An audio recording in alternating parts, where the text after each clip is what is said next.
নমস্কার। কবি সুকুমার রায়ের কবিতা সৎপাত্র।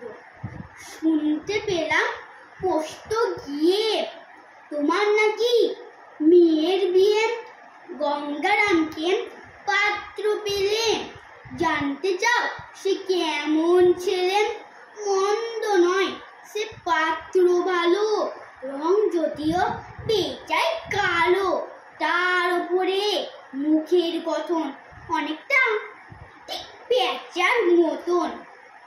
বিদ্যে বুদ্ধি বলছি মশাই, ধনী ছেলের অধ্যবসায়।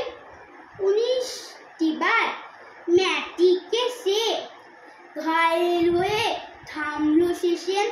বিষয় আশয় গরিব বেজায়, কষ্টে শিষ্টে দিন চলে যায়।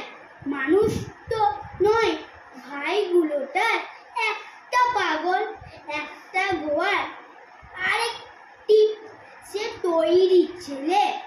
জাল করে নোট গেছেন জেলে।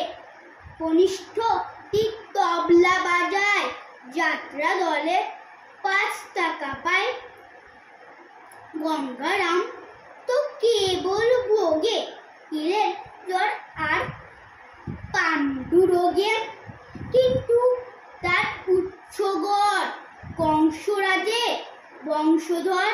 শ্যাম লাহিড়ী বন গ্রামে কি যেন হয় গঙ্গারামের। যা হোক এবার পাত্র পেলে, এমন কি আর মন্দ ছেলে। নমস্কার।